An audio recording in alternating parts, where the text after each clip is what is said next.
Muy buenos días, amados hermanos y amigos, donde quiera que usted nos esté observando. Le enviamos un caluroso saludo de parte de la Iglesia Bautista Oikos y es para nosotros una bendición compartir la palabra de Dios con todos ustedes. Quiero animarle para que se prepare y busque en la palabra de Dios, el Evangelio de Mateo capítulo 5, del verso 21 en adelante hasta el 26, y vamos a estar compartiendo lo que el Señor nos dice en este párrafo, en su palabra. Así que acompáñenme en la lectura esta mañana. Dice así la palabra del Señor. Oísteis que fue dicho a los antiguos, no matarás, y cualquiera que matare será culpable de juicio. Pero yo os digo que cualquiera que se enoje contra su hermano será culpable de juicio, y cualquiera que diga necio a su hermano será culpable ante el concilio, y cualquiera que le diga fatuo quedará expuesto al infierno de fuego. Por tanto, si traes tu ofrenda al altar y allí te acuerdas de que tu hermano tiene algo contra ti, deja allí tu ofrenda delante del altar y anda, reconcíliate primero con tu hermano y entonces ven y presenta tu ofrenda. Ponte de acuerdo con tu adversario pronto, entre tanto que estás con él en el camino. No sea que el adversario te entregue al juez y el juez al alguacil y seas echado en la cárcel. De cierto te digo que no saldrás de allí hasta que pagues el último cuadrante. El Señor bendiga su palabra. Por varios domingos hemos estado compartiendo de este pasaje hermoso del Sermón del Monte. Quiero recordarles que el Sermón del Monte inicia en el capítulo 5 con las bienaventuranzas. Y las bienaventuranzas nos describen el carácter del discípulo, el carácter que usted y yo debemos tener ahora que somos creyentes.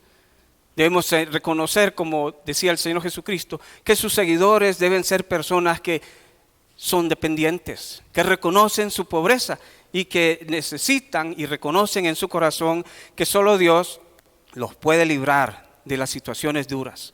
Por eso es pobre en su corazón, pobre en ese sentido de reconocer que no tenemos nada por nosotros mismos para hacer que las cosas surjan como quisiéramos a veces. Y lloramos. Bienaventurados los que lloran, dice la palabra del Señor. Y lloramos al ver esa pobreza y esa necesidad que tenemos, esa dependencia que viene a aliviar nuestra pobreza, y lloramos y nos volvemos mansos. Casi hay una secuencia ahí en esas bienaventuranzas, como una escalerita donde una es la base de la siguiente. Nos volvemos mansos y entonces nos volvemos humildes, dejamos el ego, el orgullo atrás y nos volvemos personas que nos da ahora hambre y sed de justicia. Queremos que las cosas sean como el Señor quiere. Y nos volvemos entonces misericordiosos al ver la maldad de la humanidad. Y nos volvemos sensibles con un corazón tierno.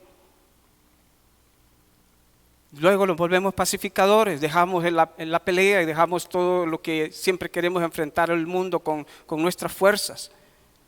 Nos volvemos gente pacífica. Y por esas razones, por ser como es un discípulo, no agrada al ojo del mundo. Porque el mundo de hoy le agrada a las personas que son agresivas, que son dinámicas en el sentido de que van hacia adelante y no interesa quién se atraviesa. No admira estas cualidades el mundo de hoy, admira la agresividad, admira el ir hacia adelante sin importar quién está al frente. Y hasta ahí nos describe en los primeros 12 versos del capítulo 5 esas cualidades que debe tener un discípulo y que lo diferencian de las demás personas. Pero después nos dice acerca de cuál es nuestra función, qué es lo que debemos hacer. Y nos habla en los versículos 13, 14 y 15 acerca de que nosotros somos sal y somos luz. Y como sal y luz no podemos evadir nuestra responsabilidad. La sal no puede dejar de darle sabor a las cosas. La sal no puede dejar de preservar, porque esa era la idea principal que tenía, preservar la pudrición del mundo. ¿Quiénes preservan que el mundo no sea cada vez peor? Los discípulos del Señor. Tendríamos que responder, yo, nosotros. Si Villa de Ayarco no está en peores condiciones, es porque aquí vive usted, porque usted es sal. Y porque la sal preserva, no deja que la pudrición avance. Y es porque usted es luz. Porque donde quiera que usted va, en medio de la oscuridad de que vive el mundo, con su testimonio y su vida, usted pone al descubierto las acciones de las personas. Y la gente se avergüenza. Y dice: qué pereza, ya llegó ese pandereta. Ya no podemos hablar como estábamos hablando. Ya no podemos hacer lo que estábamos haciendo porque llegó el aleluya. Somos luz.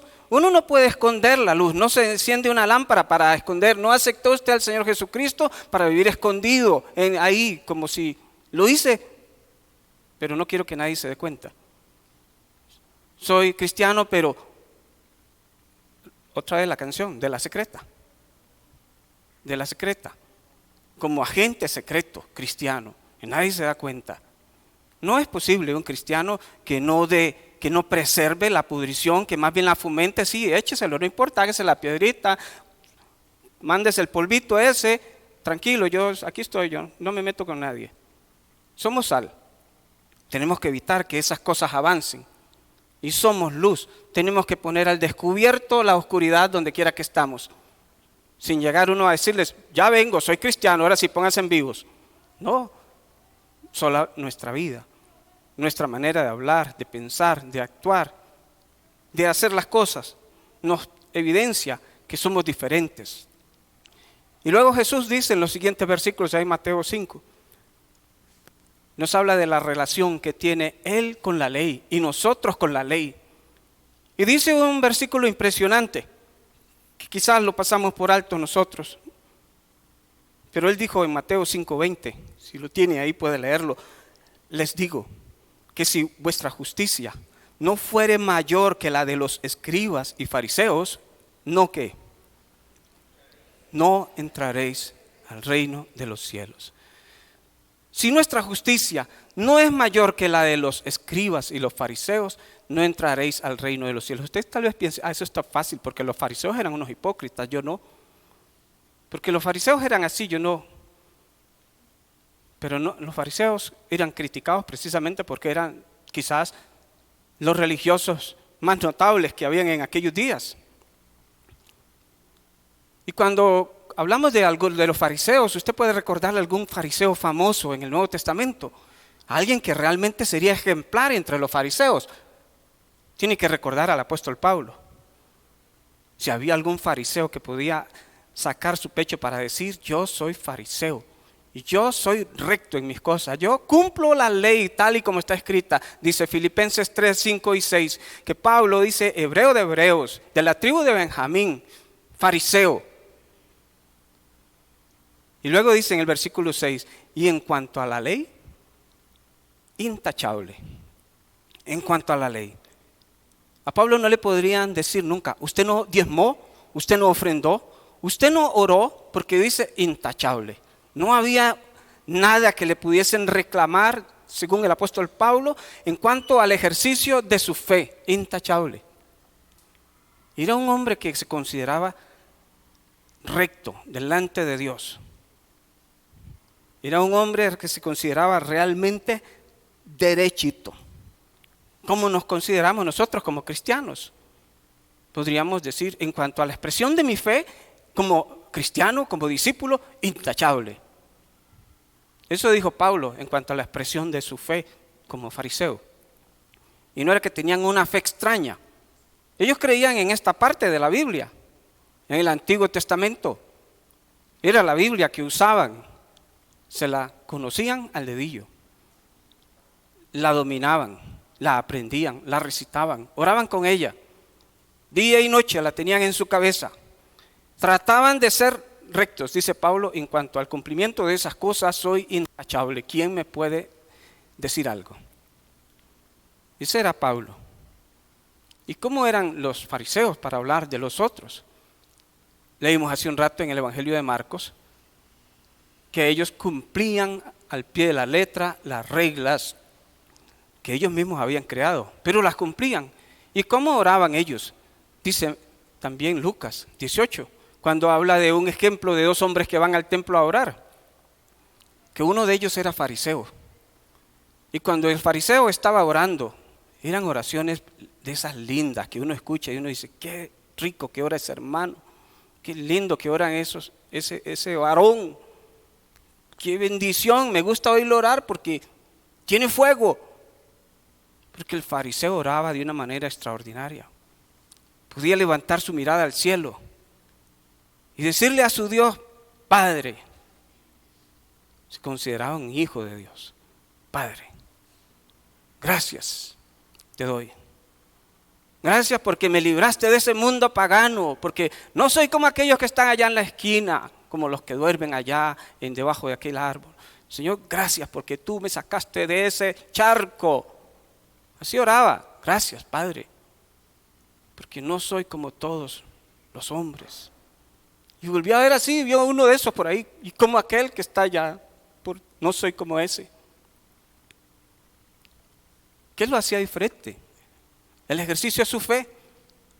Él decía, Señor, yo no soy un adúltero, yo no soy un ladrón, no le quito nada a nadie, trabajo, no miro la mujer de otro, estoy enfocado en la mía, soy honrado. Tú sabes, Señor, que vivo apegado a tu palabra, ayuno 2 veces por semana, los martes y los jueves, los miércoles y los viernes, 2 veces a la semana este hombre ayunaba, no como los ayunitos que a veces uno se pega de 3 horas, o esos que decimos que ayunamos mientras dormimos. Ayunaba 2 veces por semana. ¿Y qué más hacía? Era un buen creyente. Daba sus ofrendas y daba sus diezmos, dice. Y nadie le podría decir a él, mire, este mes no le ha traído nada al Señor. Este mes le has fallado con las ofrendas. Entonces cuando Jesús dice en Mateo 5:20, si su justicia no es mayor que la de los fariseos, no puede entrar al reino de los cielos, hermanos, eso nos deja con los ojos cuadrados. Porque ¿cuántas veces se ha dejado uno el diezmo en la bolsa? No, este mes tú sabes, Señor, que ando apretadillo. ¿Cuántas veces? Bueno, si uno no diezma, menos ofrenda. Porque uno no puede decir que ofrenda si no ha pagado. Uno no puede decir que a la ventanilla uno no puede ir a pagar el recibo eléctrico y decirle a Fuerza y Luz, son 20,000, te traje 15 como ofrenda. No puede pagarlo con 15 si son 20. Eso es la ofrenda. La ofrenda es una vez que se ha cumplido con la ley, uno practica la ofrenda. Pero uno no puede practicar la ofrenda si no ha cumplido con lo que dice la ley. Usted no puede decirle a Fuerza y Luz, páguese los 20 y le dejo 10 más ahí por gratitud, porque este mes no se fue la luz ni un día. Eso es ofrenda. Una vez que uno cumple con la ley, va más allá. Todo se lo debemos a Él. Y entonces si nuestra justicia, y no voy a hablar de dinero, porque vamos a hablar del no matarás. Pero lo que Jesús dijo nos tiene que dejar pensando. Porque si nosotros, dijo Él, nos superamos a los fariseos, no podemos entrar al reino de los cielos. Gracias a Dios que soy salvo por gracia, dirán algunos. Pero vamos a ver ese razonamiento. El que es salvo por gracia va más allá de la ley, no le importa la ley. Porque supera las expectativas de la ley. Supera cualquier otra expectativa. No está amarrado a un decreto que dice ahí, no matarás. Va más allá. Entonces Jesús nos empieza a hablar ahí 2 cosas. Lo primero que nos dice es, oísteis que fue dicho a los antiguos, dice este versículo 21. ¿Con quién está hablando Jesús? Está hablando con un grupo de gente judía que han venido tras Él para escuchar sus enseñanzas, incluyendo sus discípulos ahí. ¿Oísteis que fue dicho? Siempre han sido enseñados así, es lo que les está diciendo. Pero tengo que decirles que las cosas ahora son diferentes. ¿Oísteis que fue dicho? Era esa enseñanza que se repetía todos los días por los escribas y los fariseos. No se estaba refiriendo a la ley ¿Oíste que fue dicho por los antiguos? Es que los escribas tenían una posición en la sociedad cuando hacían mención de lo que decían sus antecesores, como dijo el maestro tal, como dijo el maestro tal otro. Y eso les daba una posición como escribas en la sociedad. No era tanto, ¿oyeron lo que dijo Moisés? Sino, ¿oyeron lo que dijo Gamaliel? ¿Oyeron lo que dijo el otro maestro? ¿El otro maestro? Ustedes recuerdan que los judíos habían ido al exilio en Babilonia por 70 años. Y en 70 años, las nuevas generaciones posiblemente olvidaron un poco su idioma. Ya no era el idioma de su pueblo el que estaban escuchando, era el caldeo de los babilonios. Y olvidaron su idioma, olvidaron la escritura porque ya no enseñaban el hebreo, olvidaron muchas de las cosas de su cultura a los niños, y cuando regresan a su tierra ya no pueden leer en hebreo. Y tampoco lo hablan, muchos de ellos hablan arameo. Entonces los escribas y los fariseos tenían que enseñarles la ley, las escrituras. Y era como cuando hace algunos años los cultos religiosos de los católicos se celebraban en latín. Entonces el padre leía en latín. Y todos los que estaban sentados, ¿qué podían decir? Nada. Pues ya cada uno detrás del palo, habría que aprender latín para entender qué estaba diciendo, y la interpretación de aquello la volvía a dar el mismo Julano al pueblo. Entonces el pueblo aprendía lo que él decía, y era posible que no estaba aprendiendo lo correcto. Y gracias a Dios por la reforma, porque ¿qué hizo la reforma? Vino a poner el libro de Dios en la mano del pueblo. Ya no necesitamos que alguien lo lea en otro idioma y que me lo explique. Ahora podemos leerlo nosotros. Y eso era lo que le había pasado a aquel pueblo. Ahora escuchaban solo lo que sus maestros, escribas y fariseos decían. Y ellos no tenían acceso, quizás algunos por ignorancia, otros porque no querían nada con Dios, pero solo aprendían lo que les decían estos maestros. ¿Y quién está hablando ahí? Alguien que dice en el siguiente versículo, pero yo os digo. Ustedes siempre han escuchado lo que han dicho ellos, pero yo os digo. Y esa es una frase que nos deja pensando en la autoridad de Jesucristo. En un momento, para decir, hagan a un lado todo lo que ellos dijeron, porque yo les voy a enseñar la verdad. Yo les voy a enseñar qué es lo que realmente quiere decir no matar. Para los fariseos y los escribas, no matar era simplemente eso. Uno estaba bien con Dios si nunca había matado a una persona. Estábamos bien con Dios si no habíamos cometido el acto. No importara lo que uno pensara o sintiera en su corazón. Simplemente como no he matado a nadie, no soy culpable de romper ese mandato. No matarás. ¿Quién no es culpable aquí de romper ese mandato? No matarás. Ojalá que ninguno haya cometido un asesinato, como los fariseos pensaban. Pero realmente Jesús les va a enseñar qué es no matar. No es solamente quitar la vida a una persona. No matar va más allá de quitar la vida. Es lo que Jesús les quiere decir. Porque a veces la gente pone el énfasis en la letra. Pero ¿qué dice la palabra de Dios? ¿Qué decía el apóstol Pablo en Corintios? Nosotros somos ahora gente de un nuevo pacto, que no enfatiza en la letra, sino en el espíritu, porque la letra mata, pero el espíritu da ¿qué? Da vida. Y cuando uno se enfoca en la letra, sí, ahí dice, no matarás, y aparte de ello, estos hombres le habían agregado, entonces serían responsables ante el concilio, pero el sexto mandamiento, que es precisamente eso, solamente dice, no matarás en Éxodo. Entonces el Señor empieza a hablarles de qué realmente, en qué consiste ese mandamiento de no matar. Y se lo va a explicar con dos ejemplos. Dos ejemplos que para nosotros sí son más sencillos de entender. Lo primero que dice el Señor es que lo más importante en esto es el espíritu y no tanto la letra en sí, aunque la letra es importante. Pero ¿cuál es el espíritu de decir no matar? ¿Qué es lo que conlleva decir no matar? Es que a veces nosotros decimos que no hemos matado a alguien, pero sí lo hemos matado en nuestra mente. Infeliz ese, ojalá que se muera mañana. Le deseamos el mal a alguien. viendo la tele o viendo una película, uno desea que maten al malo. Y cuando lo matan uno descansa, ¡ay, qué rico! Ya se lo echaron.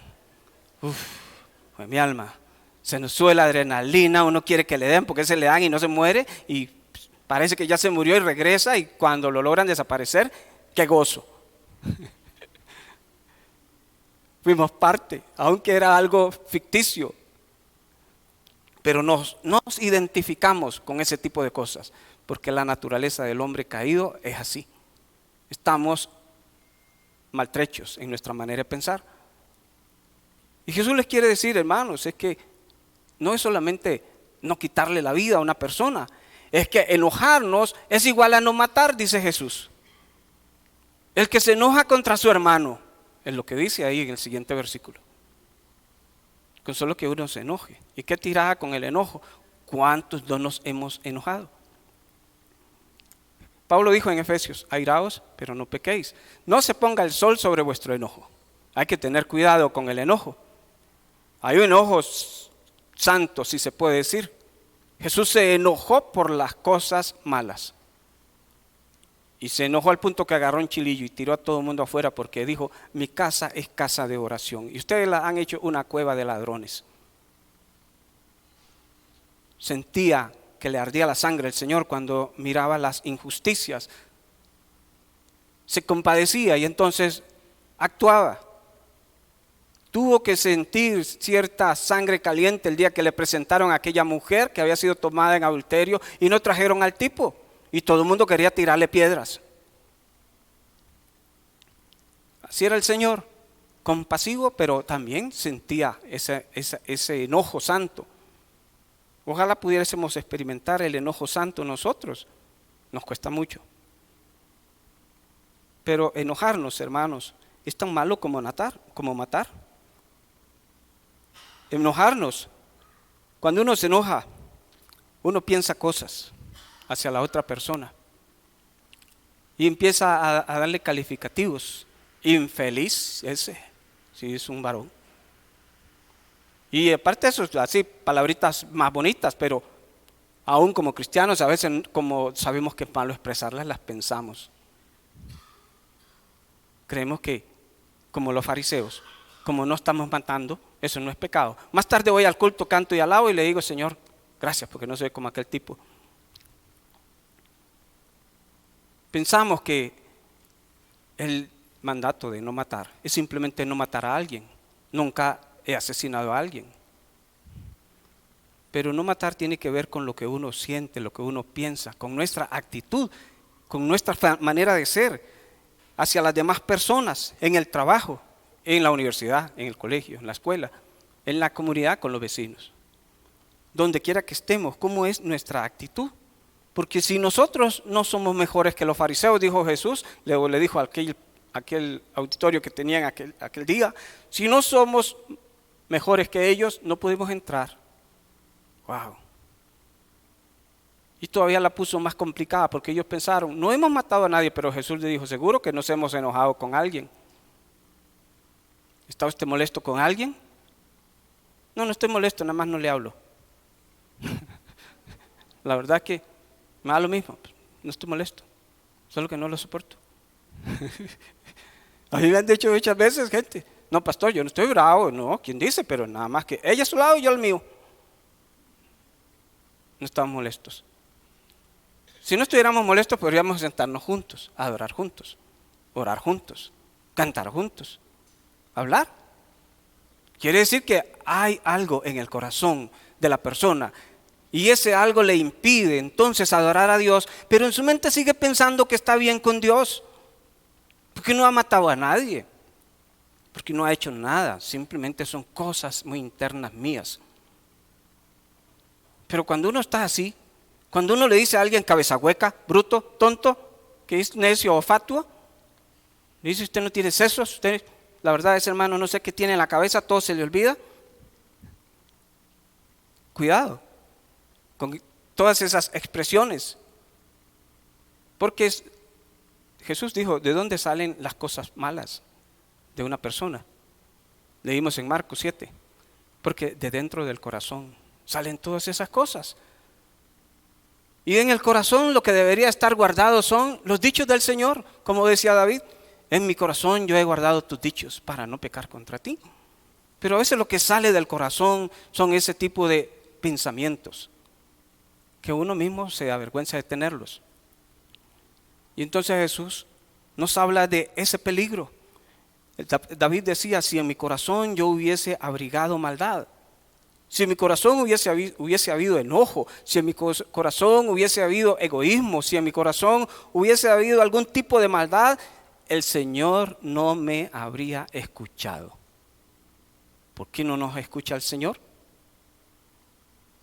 ¿Qué hay en el corazón? Pastor, que yo siento que mi oración no pasa de ahí. ¿Qué es lo que hay en su corazón? ¿Hay enojo? ¿Hay sentimientos de conflicto con otras personas? Pues deberíamos de pensar que entre los cristianos no se da eso. Pero a veces los cristianos nos volvemos más delicados que cuando éramos inconversos. Yo he visto a los inconversos madreándose y siguen juntos todo el día como si nada. Se mientan la madre y siguen ahí. Al momento se les olvidó y siguen haciendo sus tareas juntos. Los cristianos no decimos ese tipo de cosas. Pero esa hermana que no me saluda, uy, qué raro, ¿qué le pica? El otro domingo no pasa todo serio.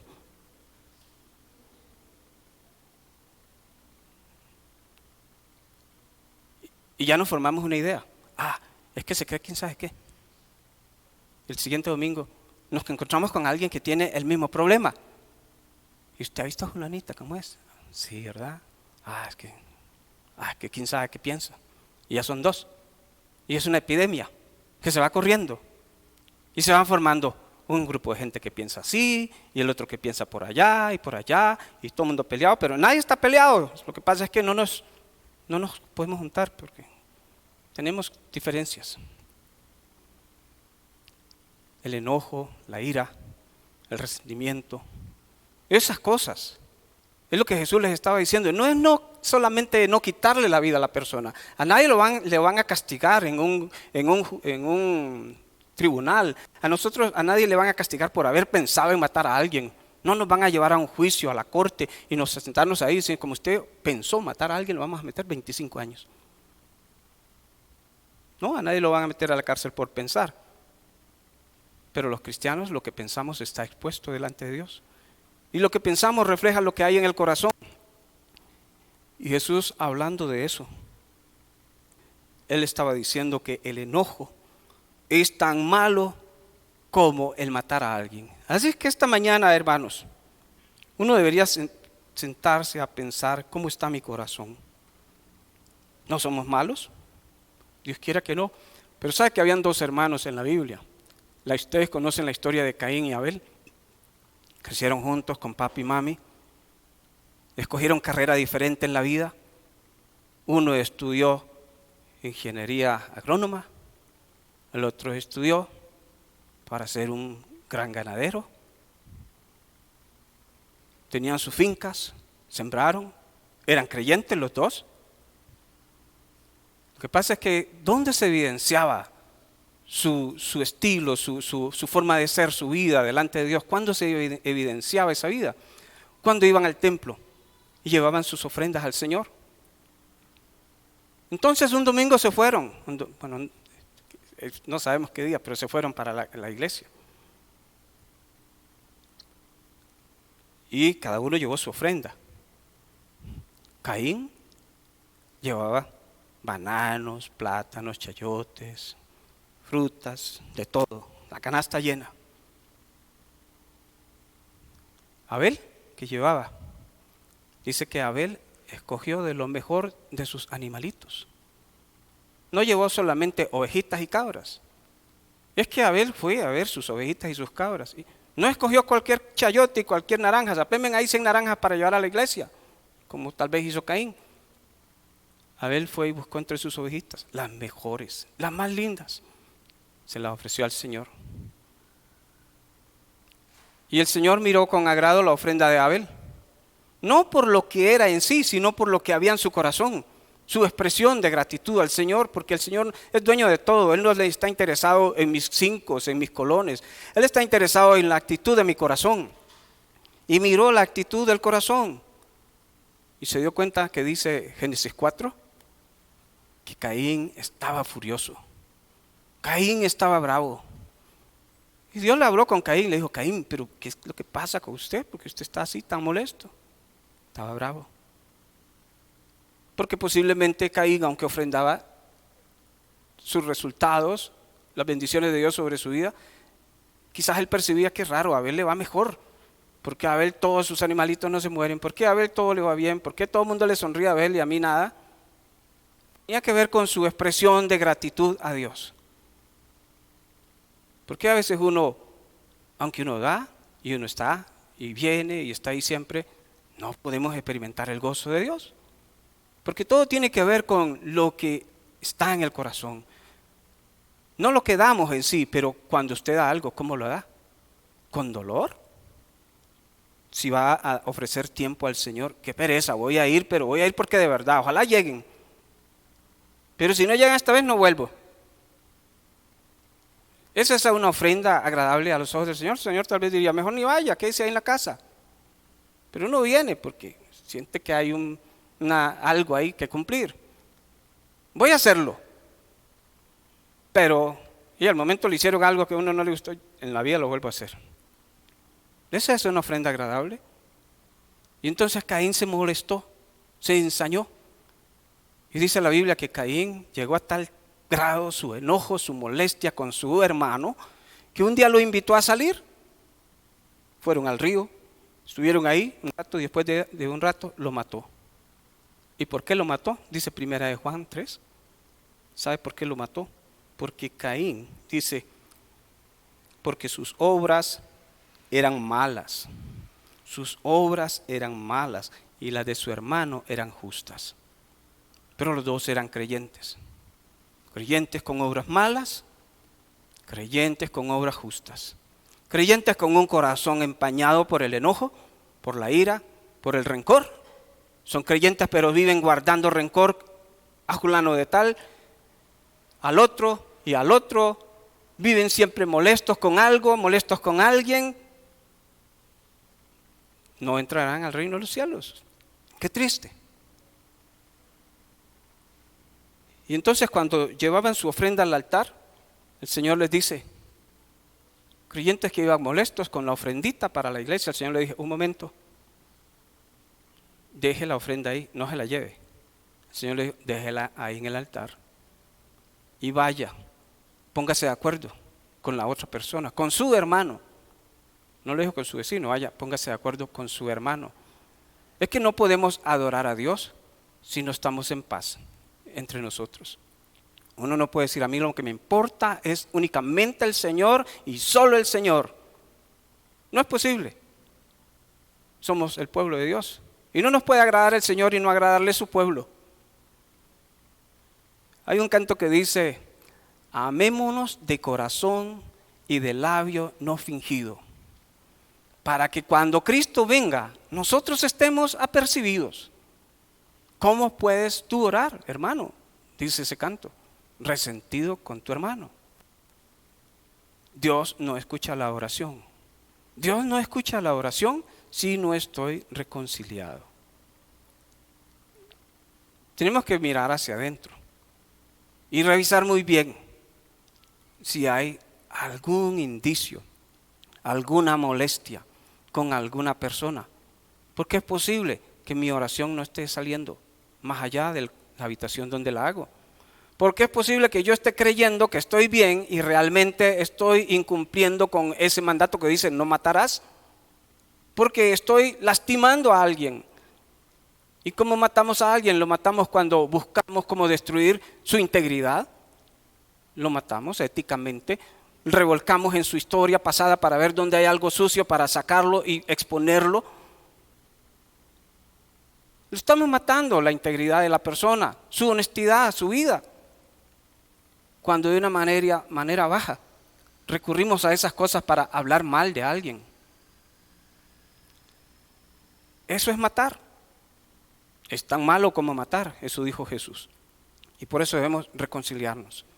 Deberíamos de tener un momento para reconciliarnos, para orar y al menos, como dijo Jesús, vaya, busque a la persona. Y reconciliarse quiere decir humillarnos. Aunque no seamos los culpables, tenemos que humillar, perdóname. Tener paz en el corazón y soltar esas cargas para poder estar ahí. Y luego Jesús dice en el versículo 25 y 26 de Mateo, que mucho cuidado, hermanos.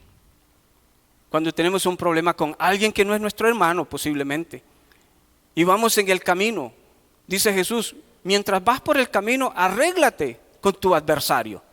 No sea que tu adversario te entregue al juez y el juez te mande a la cárcel y no puedas salir de ahí hasta que pagues el último cuadrante. ¿Qué quiere decir? A veces tenemos dificultades no solamente entre hermanos, pero tenemos dificultades con personas que no son creyentes. Y no podemos ir a arreglarlo a un juzgado. O no deberíamos, al menos, dejar esa opción de primera. Y deberíamos de buscar primeramente hacer la paz con las personas. Arréglate con tu adversario. Entre tanto que estás en el camino, es que debemos de arreglarnos porque nosotros estamos en ese camino y vamos a ir a encontrarnos con el juez de nuestra vida un día. Somos peregrinos, estamos caminando hacia ese encuentro con el juez. Un día estaremos frente a frente con el juez. Y si no hemos podido reconciliarnos con nuestros hermanos acá, ¿cómo vamos a encontrarnos con el juez? A veces somos muy duros y no queremos reconciliarnos con alguien. Pero sabe, si ya nosotros fuimos reconciliados con Dios, si Él olvidó todas mis cargas, todos mis pecados, todos mis fracasos, si me reconcilió con Él, siendo como era, ¿quién soy yo para no reconciliarme con mi hermano? Si Dios me perdonó toda aquella deuda tan grande que yo tenía, ¿recuerdan como aquel hombre que hablaba de perdonar aquel que le debía tanto? Si Dios me perdonó tanto a mí, ¿quién soy yo para decir yo a esa persona no la perdono? Me moriré con eso. No le guardo amargura ya, no le guardo rencor, solo que no la quiero ver en mi vida. Eso es enojo. Esos son raíces de amargura que debemos mirar bien que no broten en nuestro corazón, en nuestros corazones raíces de amargura. Porque entonces dejamos de alcanzar la gracia de Dios. Y eso era lo que Jesús le estaba diciendo a esta gente. No es solamente no matar a una persona, es cuidar nuestros sentimientos hacia la gente, nuestras actitudes, nuestra conducta, nuestra manera de ser, nuestra relación con las personas debe ser sana. Ciertamente nos unimos a algunas personas porque tenemos más afinidad en algunas cosas que en otras, pero no debería eso querer decir que tenemos resentimientos, amargura en el corazón hacia algunas personas. Entonces este mandamiento, no matarás, nos habla de relaciones interpersonales. ¿Cómo están nuestras relaciones? Si aquel tipo no pudo adorar porque el Señor le dijo, deje todo ahí y vaya, arréglelo, y después que haya arreglado, venga y adore. ¿Podemos adorar hoy nosotros con problemas en el corazón hacia otras personas? ¿Podríamos adorar? ¿O estaríamos portándonos como los fariseos y los escribas que justificaban sus actos, haciendo 1000 piruetas con la ley para verse justos a sí mismos, justificados a sí mismos? Cada uno conoce su corazón y cada quien sabe lo que hay ahí. Si hay resentimientos, si hay situaciones que tienen que ver con otras personas, nadie tiene que exponer esas cosas. Pero lo más importante es que Dios las conoce y uno no puede hacerse el duro y seguir viviendo una vida cristiana dando rencor en el corazón, porque podríamos llegar a escuchar un día palabras que nunca quisiéramos oír. Apartados de mí, malditos de mi Padre, al fuego eterno, no los conozco. Los fariseos estuvieron ahí día y noche orando, haciendo oraciones extensas, lindas, bonitas. Pero Jesús dijo, no es religión, es un cambio de vida, es arreglar las cosas y es poder realmente tener unidad, ser una familia, vivir en armonía y dejar atrás nuestras diferencias, nuestras dificultades y enfocarnos en lo que realmente vale, y es en ayudar al hermano a levantarse, a poder caminar juntos en la vida cristiana. Quiero invitarle a orar conmigo. Póngase de pie y vamos a orar esta mañana. Padre, te doy gracias en esta mañana por tu palabra. Gracias, Señor, porque nunca ha sido fácil. Tus expectativas de nuestra vida son altas. No las podríamos cumplir si no fuera por tu muerte en la cruz, porque tú pagaste el precio que nosotros debimos de pagar. No podríamos, Señor, alcanzar esa justicia de la que dice este pasaje, mayor que los fariseos, no la podríamos alcanzar nunca nosotros. Pero gracias porque tu muerte en la cruz hoy nos justifica. Solo rogamos para que tú nos ayudes a ser consecuentes con esta fe que decimos tener. Y así como tú nos perdonaste, nosotros perdonar también. Así como tú nos amaste, nosotros amar a las personas también. Que podamos ser agentes de vida, personas que levantan, que construyen, que edifican, no que se lastiman y que se destruyen. Que podamos ser realmente la sal y la luz en medio de la sociedad en que tú nos has puesto a vivir. Bendice este día, mis hermanos, Señor. Si hay alguno que tiene en su corazón algún sentimiento que le ha lastimado por largo tiempo, y esta mañana te ruego, Señor, para que tu gracia y tu favor le ayude a estar en paz con quien sea, a buscar la oportunidad para arreglar su situación delante de ti y poder adorarte con libertad y poder recibir de ti tu gracia y tu favor. Gracias, Señor, porque sé que esta mañana tú nos has hablado, porque tu palabra es buena y es bendita. Bendice a mis hermanos al regresar a su casa, Señor, en el nombre de Jesús. Amén. Que Dios les bendiga, mis amados hermanos.